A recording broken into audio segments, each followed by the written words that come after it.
Good afternoon. You'll now watch the recording of the radio commentary. I recorded it last night.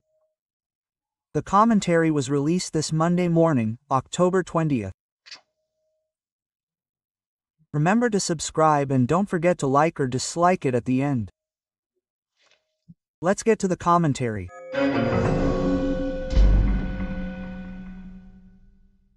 Good morning. Did you hear that the Speaker of the House is hiring the Getulio Vargas Foundation to clean up the House's image? And we, the taxpayers, will be paying almost $5 million for this. Folks, it was so easy to have a good image in the House.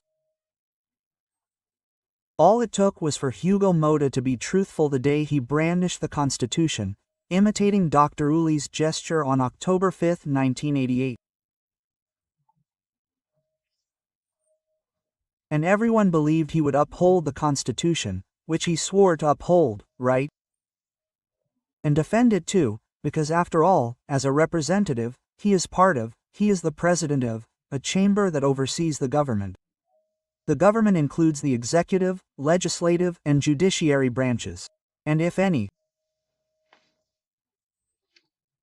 point in the government isn't complying with the Constitution, it's up to the Chamber of Deputies and the Senate, right, to report it, and all this mess, right? For example, it's been over a month since the amnesty bill was urgently approved.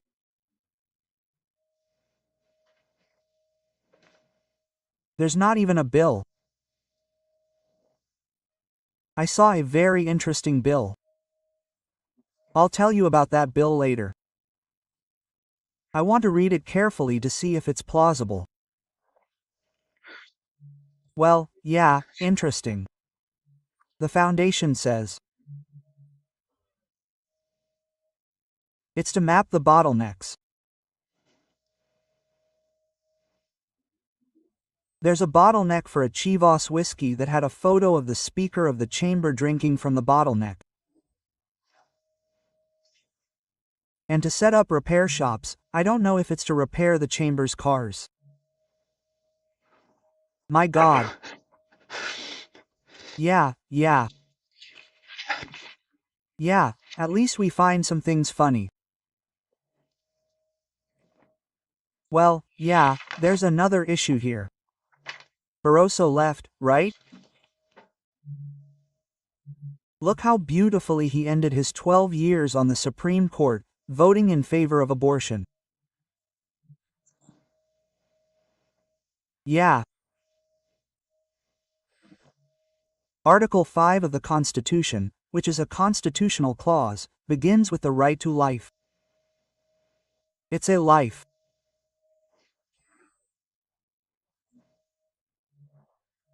The second article of the Civil Code states that the rights of the unborn are guaranteed from conception, right?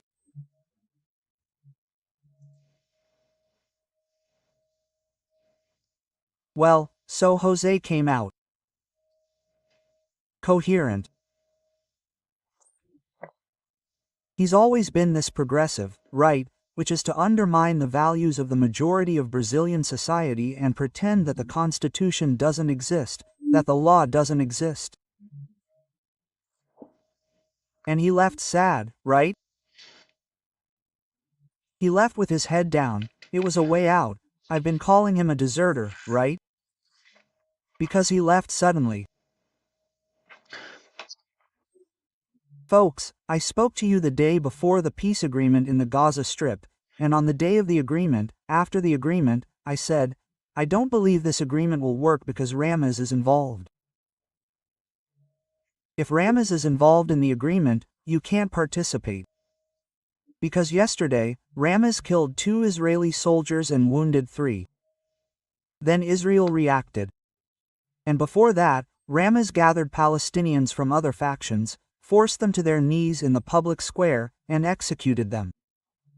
He's been carrying out executions. Whoever defends Ramos defends this, right? These radicals who kill their own people to impose order, to be obeyed. They've always done this. The peace agreement itself was made with Yasser Arafat's Palestine Liberation Organization. And with that, the Palestinian Authority was created, which even has an ambassador in Brazil. But then when Ramez emerged, he imposed a dictatorship supported by whom? Iran. Iran established enclaves there in Israel. Well, and to conclude, I wanted to talk about a crime here in Brasilia. Shocked the city. It was right in the middle of the Plano Piloto pilot plan, on Highway 112, when a young military school student, Isaac Vilhena, 16, was killed. He was playing soccer with his friends in the street party when a group of 6 or 7 teenagers came stealing cell phones. Isaac ran after one of them to get his phone back and was stabbed in the chest. Can you imagine Isaac's mother and brother coming down from the apartment to see their son dead in a pool of blood? His father is a doctor in the Brazilian army. Well, it shocked a serious country. In a serious country, a minor who commits an adult crime is treated as an adult, is tried as an adult. Because the crime he committed is an adult crime. Here, they made these nice laws that didn't work. He used a knife. I don't know if they'll launch an anti-knife campaign or something like that, right?